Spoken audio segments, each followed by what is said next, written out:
CLP leader Kiran Chaudhary ने बहल क्षेत्र के गांव कासनी खुर्द में कर्नल महावीर सिंह भालोथिया की प्रतिमा का अनावरण करने के बाद लोगों को संबोधित करते हुए कहा कि मातृभूमि की रक्षा में शहादत देने वाले सैनिक किसी एक जाति या परिवार के नहीं वरन वे पूरे समाज या राष्ट्र की अमूल्य धरोहर होते हैं।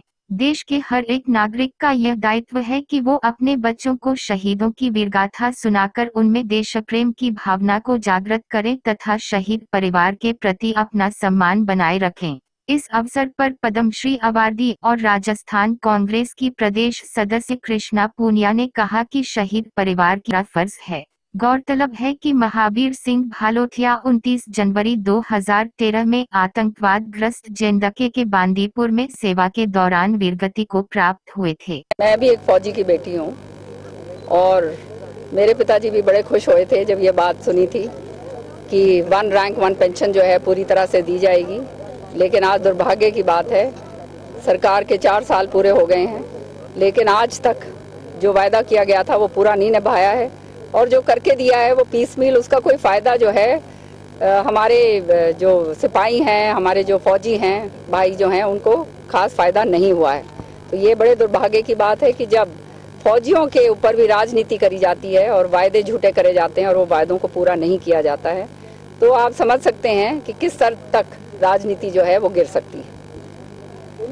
जहाँ तक बात वायदा उन्होंने करा था कि एक सर के जगह 10 सर काट के लाएंगे, ये भी एक बहुत बड़ा जुमला है। जैसे और अन्य जुमले बीजेपी ने हमेशा हर चीज़ के लिए दिए हैं, आज जो है आप जानते हैं हर वर्ग जो है वो त्रस्त है और सब अच्छी तरह से पहचान गए हैं कि बीजेपी के पास केवल जुमले और झूठ के अलावा कुछ नहीं रखा। बच्चों की शिक्षा की जो पैसे की कटौती की बात है, क्या पत्र लिखा गया है?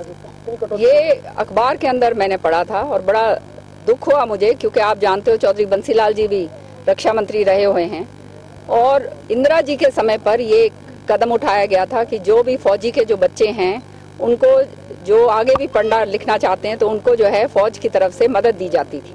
लेकिन अब उसके ऊपर जो है रक्षा मंत्री जो हैं, अभी जो करंट रक्षा मंत्री हैं, उनको टीवी के ऊपर बोलते हुए सुना कि उसके ऊपर कैपिंग लगाई जा रही है और 10,000 से ऊपर नहीं दिया जाएगा।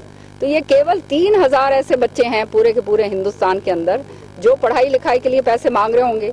3,000 के लिए भी अगर इतनी तंगदिली होगी तो मैं समझती हूँ इस देश की आगे जो है भगवान ही भला करेगा। 1971 के युद्ध में भी इतनी कैजुअलिटी नहीं है जो आज दिन हो रही है सेक्टर में। बिल्कुल पूरी तरह से हो रही हैं और ये देखिए, इसके ऊपर मैं राजनीति नहीं करना चाहती क्योंकि ये हमारे वीर हैं जिन्होंने अपनी बलिदान जो है वहाँ पर दिए जा रहे हैं।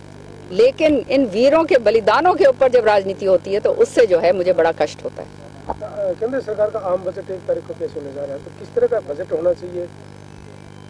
देखिए, ये सरकार का आखिरी बजट है और हर पिछले 4 सालों के अंदर चाहे नोटबंदी हो, चाहे जीएसटी हो या और भी अन्य जो भी काम इस कार्य जो इस सरकार ने करे हैं, उसका नतीजा बिल्कुल सामने है। आज जो है इनके जितने वायदे थे वो वायदे पूरे नहीं हुए।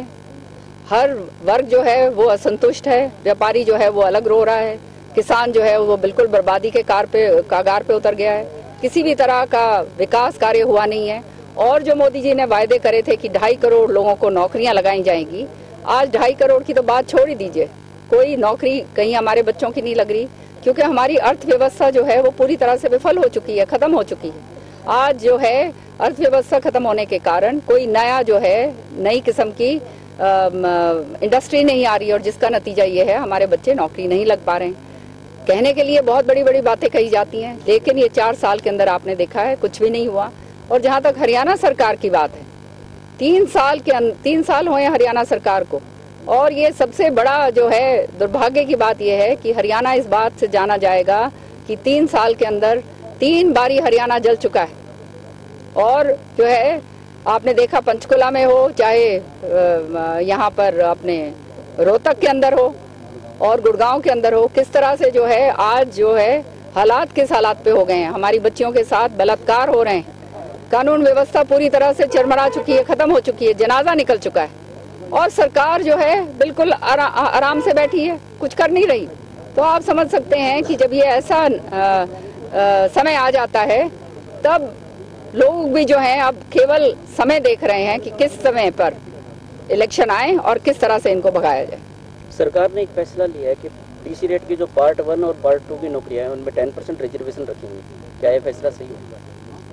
देखिए, कोई भी फैसले लें, इन्होंने देनी तो केवल नौकरियां अपने लोगों को है। ये जो ट्रांसपेरेंसी की बात जो ये कर रहे थे वो सारा वो भी एक और जुमला साबित हुआ। जैसे बेटी बचाओ जुमला साबित हुआ है वो आपने देख लिया, स्वच्छ भारत जो है वो देख लिया आपने, मेक इन इंडिया वो देख लिया, नौकरियों का है वो देख लिया, तो सारे के सारे 15 लाख रुपए जो आने थे हर एक के खाते में वो देख लिए। तो ये जुमलों के अलावा भैया इनके पास कुछ नहीं है, और जुमले जो हैं इतने बड़े बड़े दे देंगे कि ऐसे जुमले कोई और दे भी नहीं सकता।